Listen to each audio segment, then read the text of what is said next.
ID. All right, Dave. This is KO4PGD Howard in Moncks Corner. Most people know, but just to repeat, we do have a Facebook page, 147.300/350, Russellville, Cordesville, South Carolina Repeaters, and you can just search 147.300 on Facebook. It ought to pop right up. We currently have 84 members on that page, so check it out for the latest information, get-togethers, and things like that. Speaking of get-togethers, March 11th at Bojangles in Moncks Corner at 9 a.m. March 11th, 9 a.m., the next get-together at Bojangles. The Echolink node is KO4PGD-R. You can search for it under Repeaters in Echolink, and it's up and running most of the time. And for those that weren't aware, 147.350 is back online.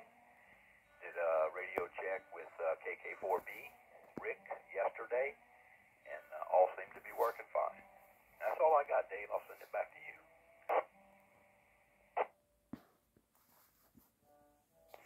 All right, Howard, I appreciate that. Very good. And yeah, Facebook is always a real good thing here to get on that page if you have that capability. All right, at this time, I'm going to turn it over to Mike Abbott, KK4MA, and he's going to continue talking about antennas.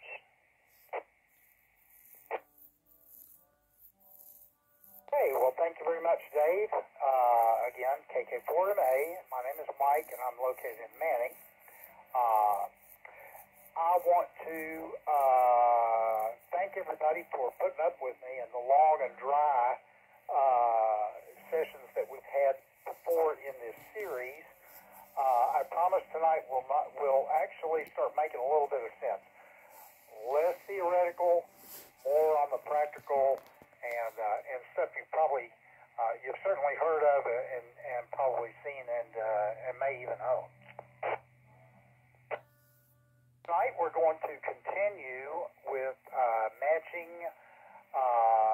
We talked about earlier in this series. We talked about matching the transmitter to the line. Then we migrated from matching the line to the antenna. And what we're going to do tonight is continue with matching the line, the transmission line. When I say line, I'm sorry, transmission line to the antenna. Tonight we're going to start covering with several different matching techniques. We're going to cover the T match, T as in tango, gamma match, omega match, a hairpin match, and a beta match. You guys may have heard of some or all of those matching vehicles, techniques, whatever. But first, let's move right into the T match. The T match is actually parallel conductors of a transmission line that are separated. Now, the transmission line is separated near the halfway point of an antenna, of a half-wave antenna.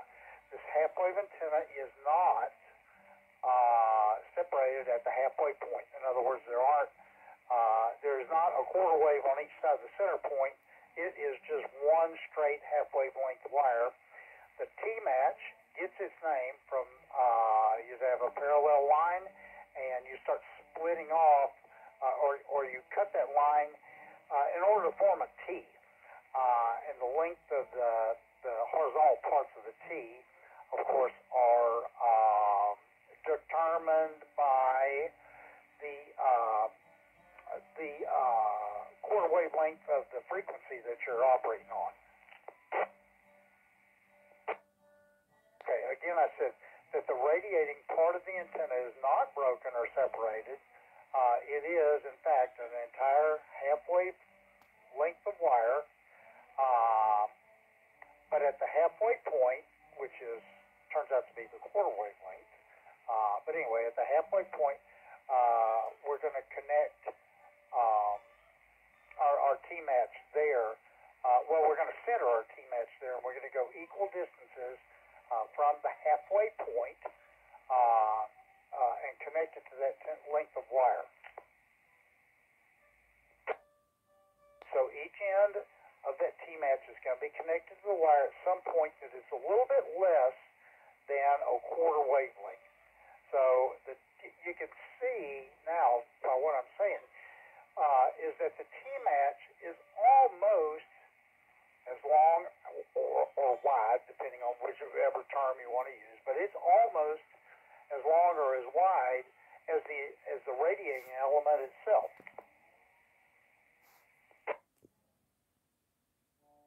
Here's where it starts to get a little dicey, is because the distance between the radiator and the sections of the T-match, they constitute some sort of a certain amount of capacitance. Just that distance between the radiating wire and the wires that are parallel to that that constitute the T-match. So if, let's say your antenna was resonant, and then you introduce this T-match to your antenna, it's going to be inductive. There's no doubt about it. It's going to be inductive. So we talked earlier that a resonant antenna is an antenna whose inductive reactance cancels the capacitive reactance. So when both of those cancel each other, you're left with an antenna that looks like purely resistive. And that's what your transmitter wants to see. So anyway, get back to this. Let me find my place here in my notes.